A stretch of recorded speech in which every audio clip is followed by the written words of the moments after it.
Hi, everyone. Thanks so much for joining us this afternoon. I'm just making sure everyone is nicely admitted, and there we go. So welcome to the Fall 2022 CUCSA System-Wide Town Hall. Really glad that you're joining us for updates regarding what we've been up to today and ways to engage. And I'll start by introducing myself. My name is Dennis McIver, pronouns he, him, his. I'm at UC Office of the President, where I'm the EDIB Program Manager, and I am also the chair of CUCSA. And we have a few different people speaking today, so we're going to introduce them all. So at this point, I will pass it over to John. Good afternoon, everybody. John Bodenschatz. I am the Director of Finance for the School of Humanities at UCI and also CUCSA Chair-elect. And I'm going to turn it over to Jeremy Brooks. Hey, thanks, John. My name is Jeremy. My pronouns are he and him. I'm an assistant director at the UC Berkeley Career Center, and I'm also a second-year delegate for UC Berkeley. And I'm going to pass it to Jeremy. Hi, I'm Jeremy Thacker. I'm the second-year delegate from UC Irvine. In my day job, I'm the assistant director for educational student success technologies. I have 10 years of service to UC, and I am a UCI alum. On to Shira. Hi, everyone. I'm Shira Miner, she, her pronouns. I'm the second year delegate from UC Santa Barbara and this year's Retention via Wellness and Staff Experience. And I have 3 years of experience at the UC campuses, and I will turn it over to Nathan. Howdy, folks. Nathan McCall, UC Santa Cruz, 10 years of service, second year delegate, currently serving as the work group lead for the total compensation work group at CUCSA. And I would assume to pass it over to Jen, unless there's someone else, maybe back to Dennis. I will go ahead and intercept that passing over, and because Jen is a bit unavailable today, but we appreciate all of her help in bringing this together, and we appreciate all of you for joining us. So we've got a lot to talk about today, but we did want to start with our land acknowledgement, and I'll just read that out very quickly for everyone. The Council of UC Staff Assemblies recognizes that our service occurs on the unceded territory of the indigenous peoples of California, and that these lands were and continue to be of great importance to them. Every member of our community has and continues to benefit from the use and stewardship of these lands. With respect and gratitude, we acknowledge and make visible our relationship to the original caretakers. We also have these resources, which you can find on our website, that we would recommend checking out if you're interested in learning more. So we're going to go ahead and do the agenda at this point, which means you're going to be hearing a lot of me for the next few minutes. So get used to the dulcet tones. We're going to provide some overarching updates related to the delegation, including the Regents Meetings. Then we're going to pass it over to our very talented work group chairs to talk about the works that's happening within CUCSA this year. We'll then have a Q&A session for everyone. And then we're going to share some upcoming events that CUCSA is doing, which we're really excited to make available system-wide. And then hopefully we'll be able to close this out before everyone goes to their 1 o'clock meetings. So here we go. The first thing to know is that the picture you saw on the first slide was of the trip to UC Riverside, which just happened last week. I did want to publicly express my gratitude to UCR Staff Assembly, as well as our delegates, Agan Patel and Erica Leone, who did a really magnificent job in bringing everything together. We had a chance to meet with senior leadership, as well as to engage with the campus. And it was just a really good opportunity to hear about the cool things that are happening.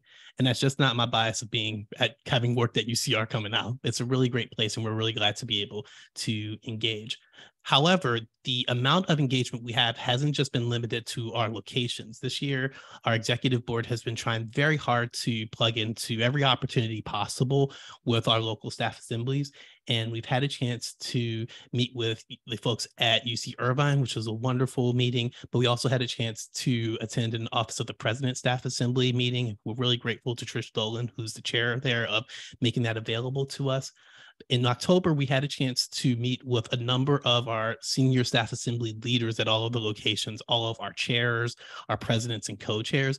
And really that was an opportunity just to reach some shared understanding of what's going on our local levels and see if there are opportunities for more collaboration between system-wide as well as our locations.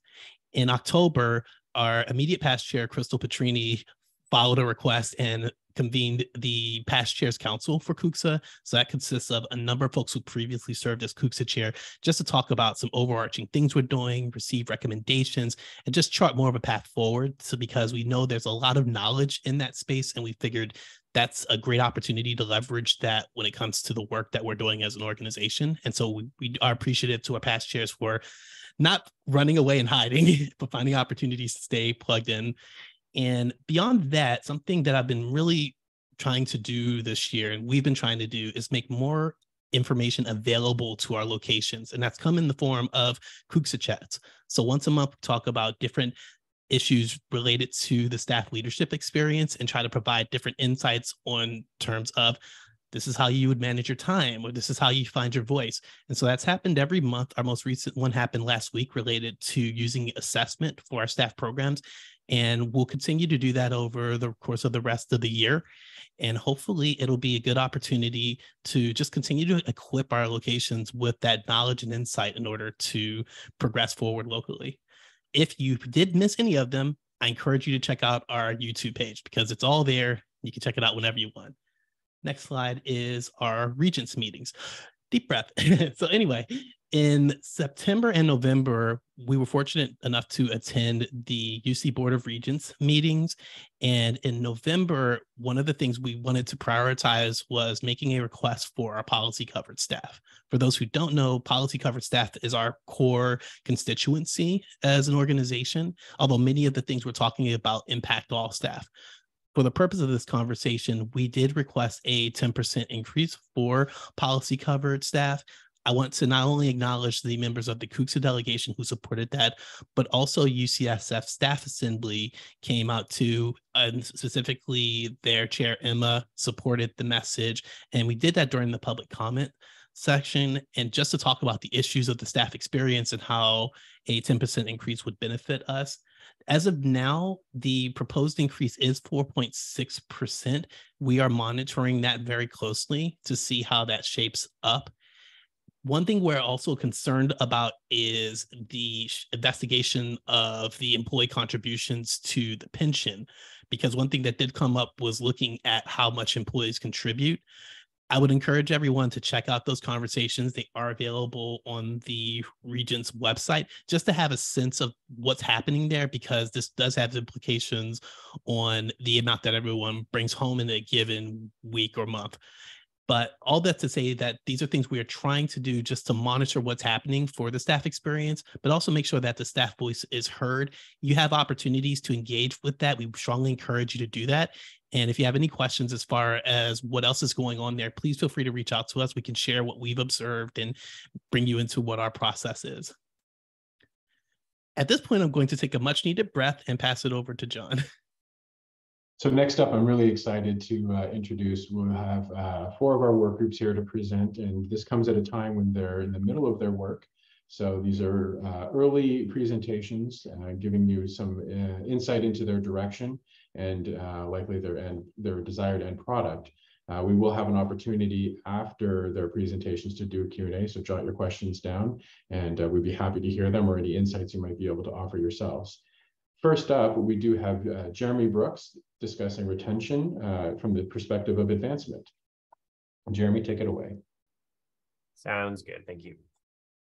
All right. So I'm not going to read everything on the slides for sake of time, but those are our group members, 6 lovely individuals from all across the UC system. And essentially, we have 3 work groups focused on retention. Advancement encompasses a couple things, but you can see with our charge, we're really trying to look and see what resources are already available for staff, and then what new ones we can create essentially to support staff around advancement. Next slide. All right, so we have a couple resources for context to provide framing for our work. I think we were talking about whether or not to make these slides available, but I can throw in the chat after I'm done talking. There was a recent core report on essentially advancement opportunities for staff in the UC system, and it included some recommendations. And so my work group has made a table kind of trying to focus on which recommendations we feel like we can actually take action on or bring up with CHROs or campus leaders at the different UC locations. So couple of those you can read here. The main takeaway is a lot of advancement work keys on staff having strong partnerships with the HR departments at the location and system-wide HR. Next slide. So far, some of the things that we've done, knowing that we really need to focus on collaboration with HR, is meeting with the individual CHROs at different locations. So both the folks in my group, which are from 6 different locations, have all been focused on setting up meetings. And within those meetings, we made a template agenda and have essentially been asking CHROs and campus leaders, like, what are they currently doing around advancement? What plans do they have? Where can we collaborate and get involved with local staff assemblies? We asked if they had just seen the core report and if they had taken any of the recommendations and are making moves on those. We've also discussed the possibility of a UC-wide mentorship program. It's something that exists at a few of the different locations, but maybe having a UC-wide one, since we know some people move between the different UCs. Also looking at career coaching that exists at some locations, but not all, as like a UC-wide option. And then finally, also trying to figure out, can we create more pathways for advancement? There are some select examples throughout the UC system where staff actually have kind of a clear pathway and leveling up in terms of different departments, but that's pretty rare, as most of us know. So trying to figure out, how do we create more opportunities for that to incentivize our staff to stay and get promoted? Next slide. Great. And then just have kind of wrapping up, main takeaways so far have been that CHROs have been familiar with the core report, but haven't really taken a ton of action on it. There have been a few of the recommendations that they've mentioned that they're taking some action on. We do have different professional development and different programs, but it kind of varies. I'd say the main area that is lacking, while there's a lot of professional development resources we can leverage more so at the different locations in UC-wide, there aren't a lot of, I'd say, like pathways for advancement. So trying to figure out how to enhance those or make that clearer, the pathways staff have within their individual locations, is a big priority for us. And I think there's one more slide. Cool. So things that we're continuing to do essentially are to continue to meet with CHROs and campus leadership, really also enforcing the idea that staff have this professional development time that is allocated. So really trying to incentivize managers to be proactive at telling their staff to use that.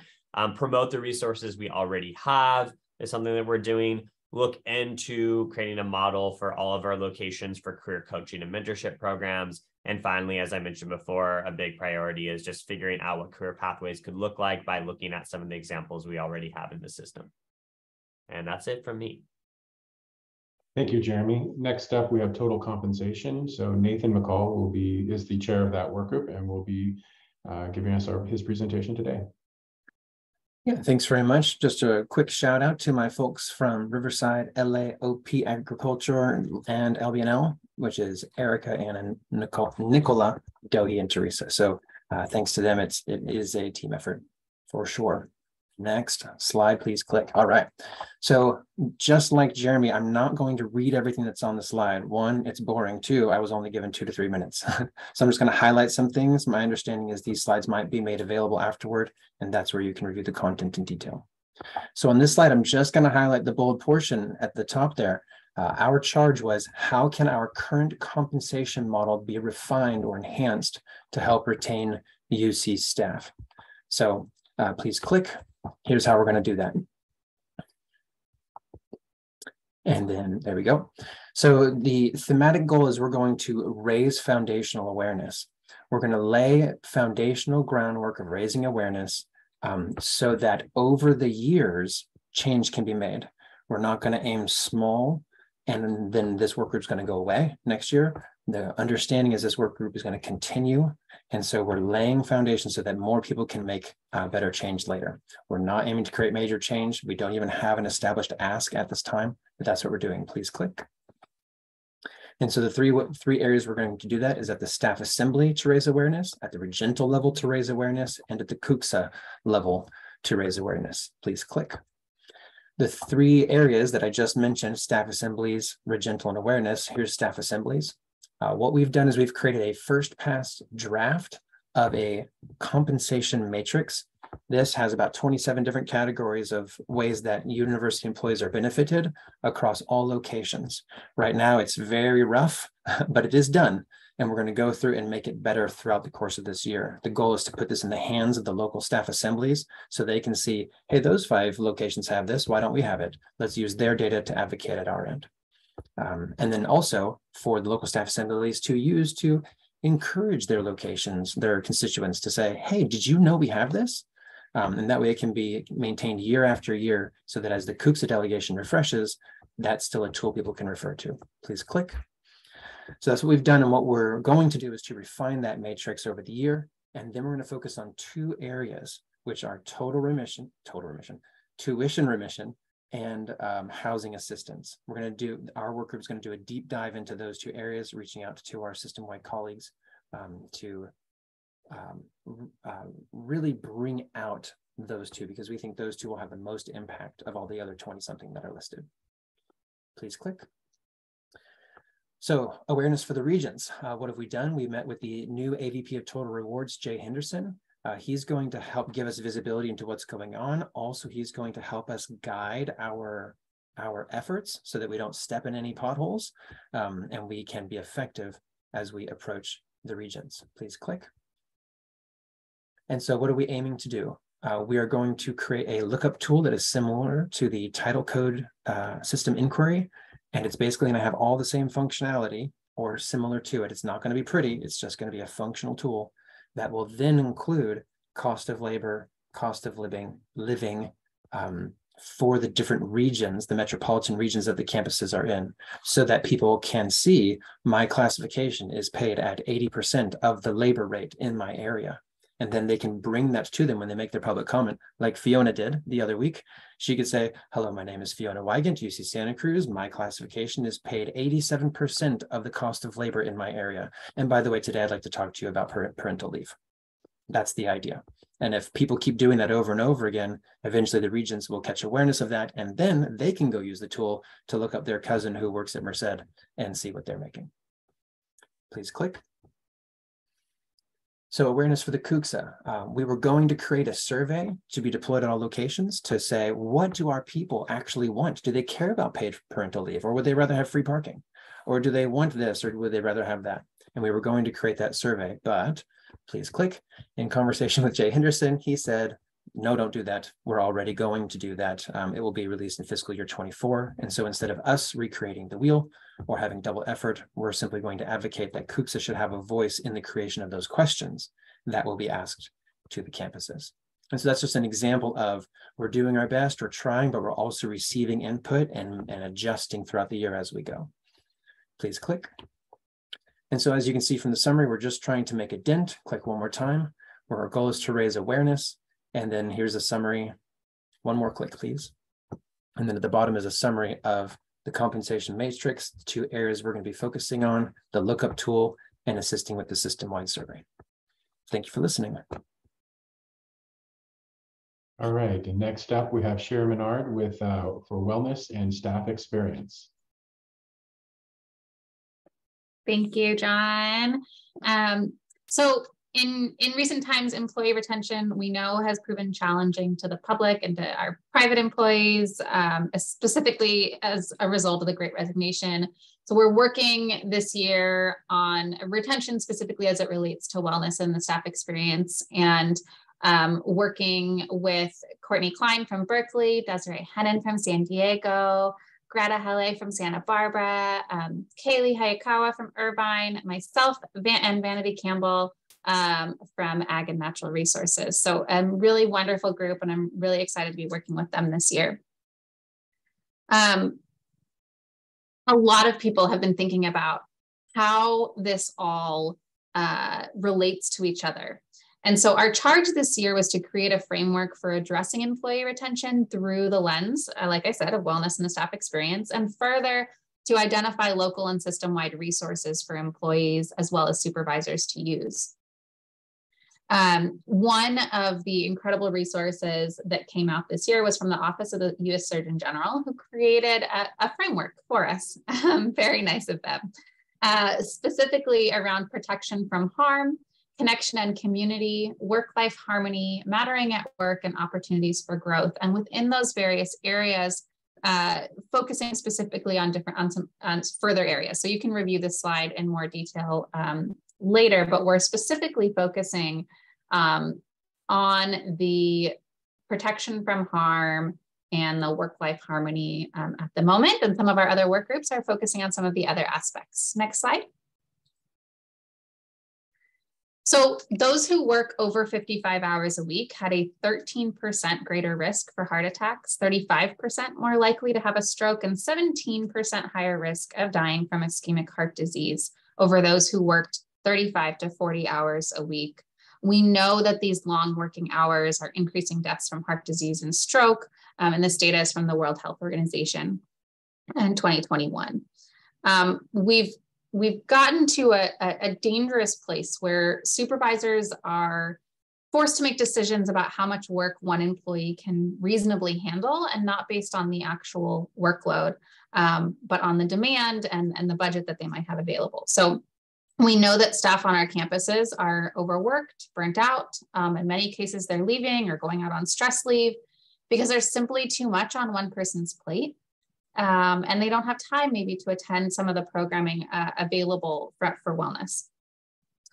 We've been doing more with less, and it's not sustainable. We know that. So looking at this graph in particular, for campuses with undergraduate students, the average faculty numbers increased by 12.4% over the last 6 years, students by 10.7%, while PSS staff actually fell by 0.73% on average. We know that this is unsustainable. We can't support our students or our faculty members if we don't have enough support for additional staff members. And according to President Drake's priorities released in September, his #1 goal is to expand opportunities and excellence at the UC. This is a noble and valuable goal, and we absolutely should increase, if that's what we're doing, by 20,000 students if we can support them.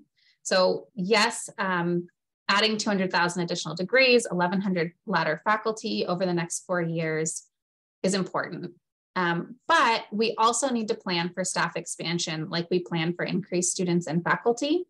And we're not seeing that at a system-wide or a campus level. So if the university wants to continue supporting students and faculty to be able to do everything that the faculty does and run their offices and have tools and systems that work, then staff need to be included in that increase. So this is where we are. This is part 1 of the wellness work group's work. We're asking for a commitment from President Drake, the UC Regents, and our campus vice chancellors for administrative affairs to increase staff at a proportionate rate as faculty and students. And the cost needs to be included in the overall budget assessment and growth plan. Next slide. So we're asking you to share the data with your vice chancellors.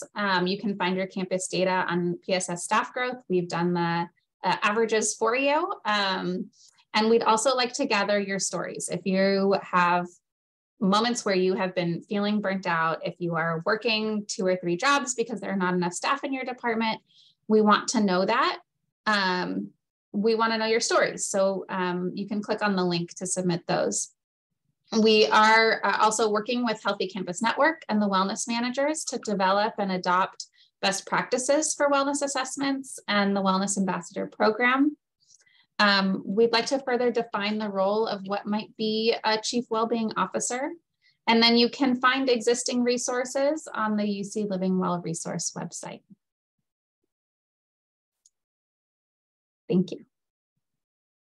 Great. Thank you, Shira. Well done. Next up, we have Jeremy Thacker with the strategic plan. All right. Hi, everyone. Before I dive in, I would like to recognize Ian Cook from UC Merced, Koban Kochai from Davis, and Lauren McDermott, also from UC Davis, for working on this work group with me.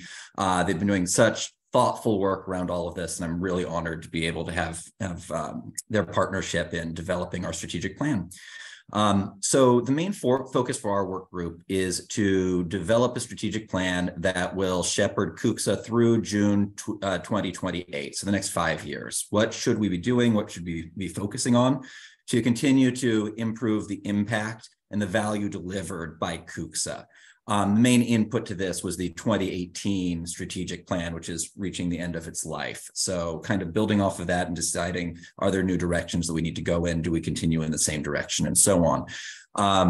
A strategic plan can potentially have lots and lots of components, ranging from updated mission and vision to really specific strategy documents. We've decided that we'd really like to deliver at the least an executive summary that includes the process of developing the strategic plan, the strategic priorities that we'd like to set, and then related to those priorities, goals, objectives, performance indicators, and outcomes. So in there, you get into some of the more specific strategy around how we're going to drive forward the priorities that we develop. As we go along, we're going to see what else might be needed and how things like the existing mission or vision align with the new strategic direction that we're advocating for, and those things might end up getting rolled into the final strategic plan, depending on to what degree they need refreshing. Next slide, please. So we are going to be potentially running a bit longer than work groups normally do in CUCSA. Normally, folks wrap up by the end of spring quarter. But we are potentially going to be rolling into summer with this one. So this lays out the various phases that we're going to have as we go through the process. We've started out with a readiness assessment and determined that we are in a good position to update and go forward with a strategic plan. We have kind of all the key pieces as an organization in place. We went through identification of stakeholders, and now we're working with those stakeholders to go through a data gathering exercise where we're going to learn about what people perceive as our opportunities, our strengths, our barriers, and other environmental factors that feed into where CUCSA is now and what's our potential going forward. From that, as we get into winter, we're going to be doing analysis on all of those things to identify what are the key strategic issues that could be drivers for the organization, developing strategy around those, discussing and refining that with the current CUCSA delegation. And then from there, we'll go into describing the future organization based on the vision that's been set, starting to implement the plan and doing reassessment. I just realized as I'm looking at this, spring is missing, but there's a bit of a transition from the adoption into all the work that's listed for summer that'll extend through spring as well. So I'd like to talk a bit about the phase that we're in right now, which is data gathering. Our basic strategy for that is we're connecting with the stakeholder groups that we've identified in order to get a sense of what are the most valuable things that they want or need from our organization. Well, how can we best serve the people we serve? How can we best work with our partners? Because ultimately, CUCSA is only as effective as the value we're able to deliver to those groups. So we're doing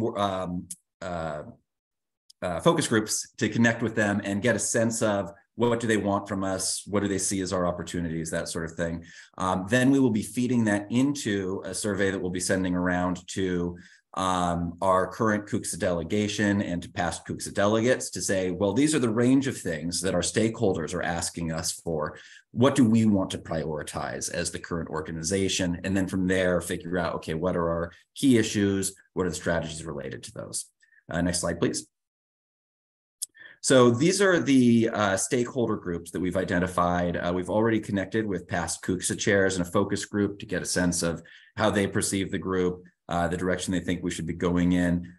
We're in the process of putting together meetings with our current CUCSA leadership, our system-wide HR liaisons at the Office of the President, local staff assemblies. If you haven't heard yet, we will be in touch with local staff assemblies seeking representatives who are not current or past CUCSA delegates, rather people who are familiar with what CUCSA is, but don't have that full foot in the door. So more as an outside group that we serve.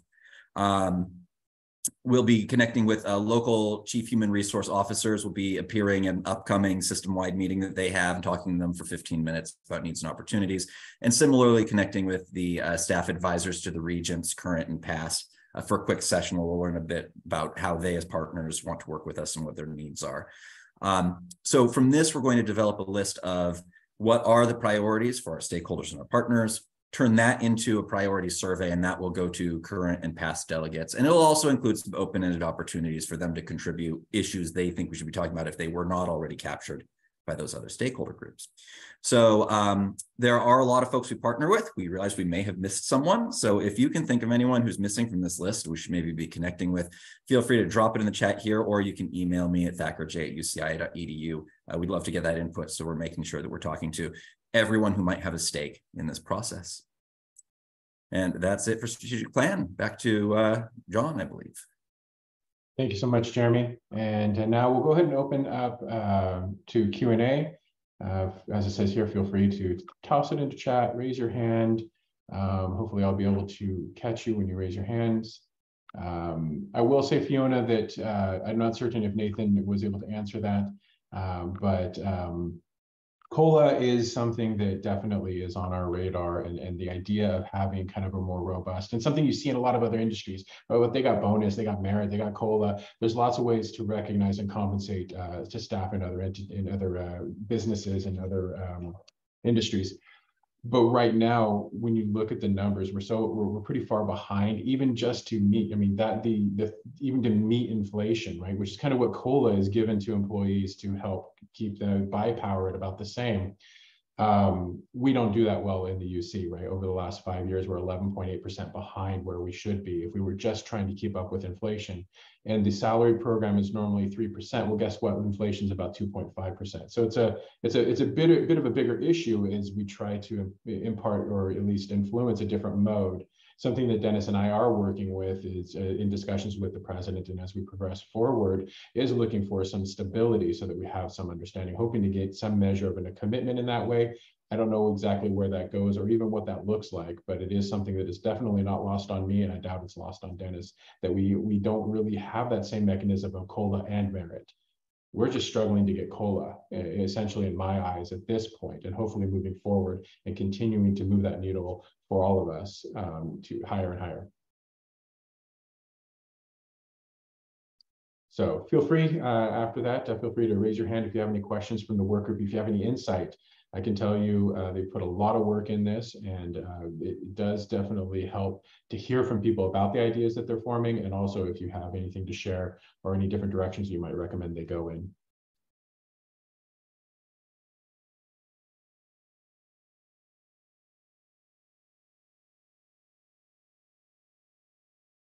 Chat looks pretty clear, Dennis.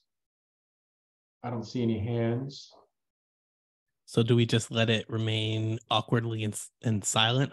Well, that's your role. You usually solve the awkward silences for us. So I just was going to pitch it back to you. You can just let it roll. Okay, that's fine.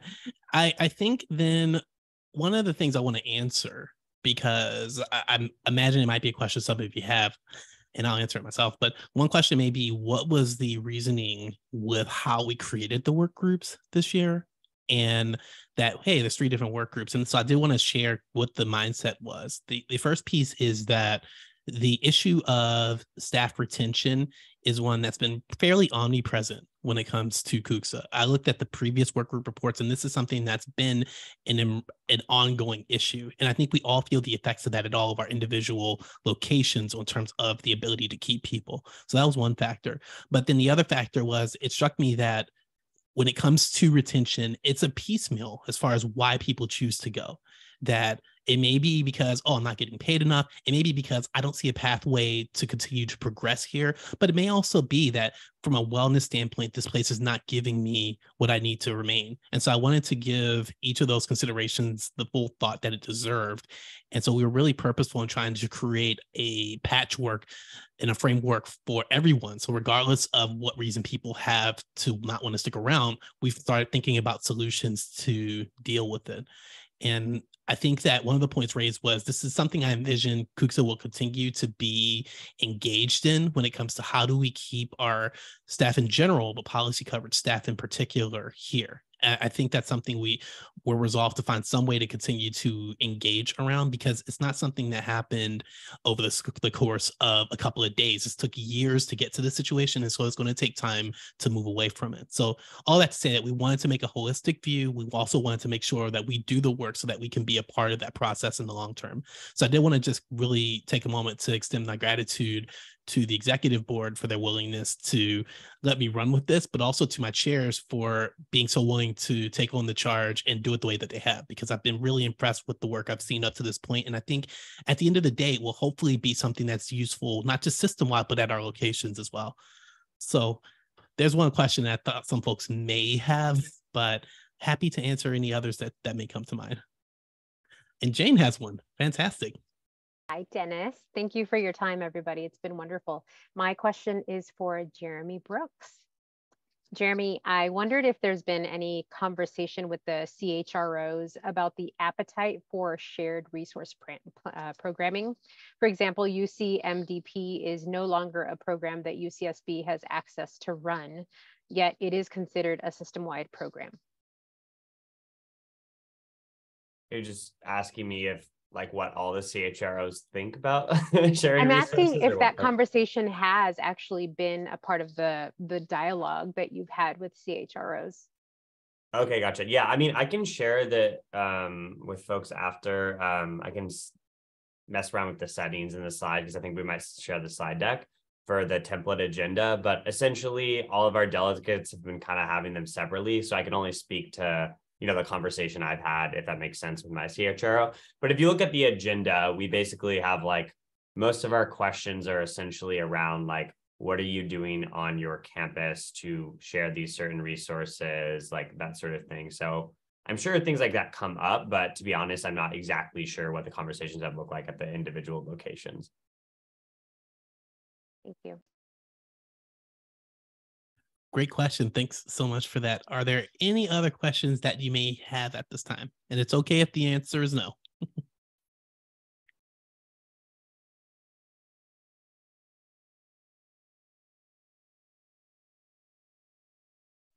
Okay, Nathan, AKA Katie, go ahead. Yeah, I know, that was odd. So my question is actually a follow-up for Jane. It's been a long time since I've worked in the learning and development unit at my local campus, but at that time, each campus had to pay to have one of their trainers trained to be authorized to deliver the MDP modules. And then they had to pay for the curriculum per user. And so is it the case, if that's all still true, is it the case that Santa Barbara, well, I'm going to use a different finger, that Santa Barbara is not doing MDP on their campus because they're not able to pay for those two things? Is that what's happening? No, it's actually maybe a larger conversation. The MDP has been in flux for the last 3 years because of pandemics. So we have a MDP work group system-wide. We got together, we created that programming into a virtual setting. However, at the time, I believe there might be 2 certified trainers for MDP across the system. So this is no longer a system-wide resource. This is a resource for UCLA +1, perhaps, to run the program. So is there conversation about creating something different that we could all have access to support our managers?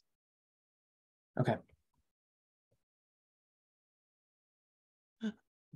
All right. It looks like we had a couple of questions that have just been answered. What is MDP? And that's Management Development Program. So asked and answered. Very good. Are there any other questions that anyone may have? If not, happy to go into slides and give y'all literal seconds back. Okay, I'm seeing nods, so I don't want to get in the way of everyone going to their 1 o'clock.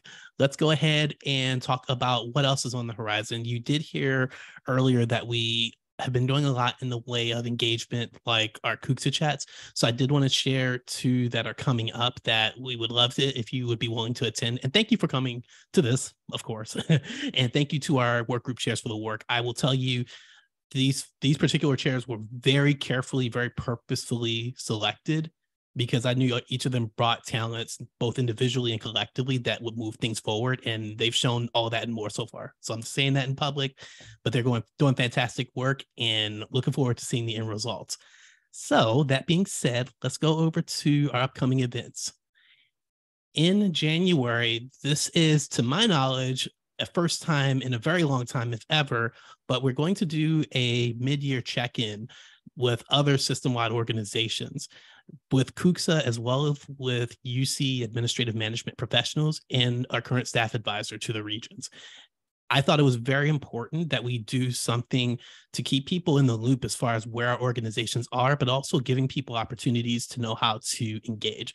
And so Michael Austin from UC Riverside and Priya Lakareddy from UC Merced, we're all going to assemble, tell you what's going on with each of our organizations, what's happening for the rest of the year, and other ways that you can get plugged in.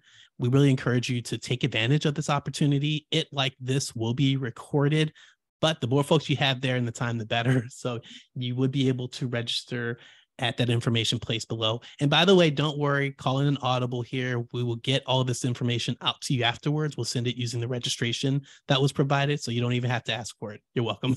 So on January 11th, that's going to be when it happens. We really hope you'll attend. It should be a great conversation. Another one I'm very excited for in recognition of Black History Month is having a broader conversation about the Black staff leadership experience. And we were able to get 3 of our Black staff leaders in the UC who have done really amazing things. And we're going to have a roundtable discussion about that experience on February 1st from 11:05 to 11:50. And if you haven't had a chance to get to know these 3 particular individuals, you'll get a chance to now, and it should be a really good conversation. We encourage you to take advantage of that as well and to share the word. We have other things on the horizon too that you'll learn more about during 2023. But the major point is, as an organization, we want to provide the information, the inspiration, and the resources on a system level. And so this is a space we hope we can fill. If there are conversations you think would be good to share, then I do invite you to reach out to us and let us know, and we'll continue to build on this. And I'm already seeing folks register, so thank you. And on that note, seeing as it's now 12:49, I'm going to stop share and say thank you very much for spending some time with us today. We hope that you've appreciated the chance to stay up to date. If there are other ways we can keep you informed as far as what we're up to, I invite you to reach out to us, and just know that we're doing this for you. We'll continue to put in this work for you. And I'll give Katie the last word. So go ahead. Oh, that's why everybody keeps saying Katie, because my name's is Katie. That's ridiculous. Okay. Sorry, Katie, for stealing your name. I thought this was like an inside joke that everybody knew about. Okay. Dennis, will you go ahead and put that last slide back up one more time? This is perhaps a personal request, and that is, it said our next meeting is at Merced in March 23. Typically, what's put on the agenda is a time when the local staff assembly can come and talk to the CUCSA delegation with, finger food and perhaps a little too many beverages. But that's a great time to come out if you want to bend the work group chair's ears to say, oh, hey, I had this really great idea. I've been thinking about it for the past few months since we talked. Come to that event and then come and talk to us. And it can be more of a dialogue that we don't have to have in front of our 54 closest friends here on this call. So just a thought to think forward. It's a good conversation that we can bring up with the good folks planning at Merced, and let's think some more on it. But we do want to invite ways for folks to engage in the process. So yeah, let's continue to talk about it and think about ways to make it happen. And stop being shared now. If you have other ideas, invite y'all to reach out, but just know that we're here for you. We're here to do what we can to make this place as enjoyable for you as possible. And if there are other things that we're missing, let us know, and we're going to do what we can. But otherwise, everyone, enjoy the rest of your week. Enjoy the rest of the time we have before a well-deserved break, and enjoy the rest of the year. And thank you so much for joining us. So take care.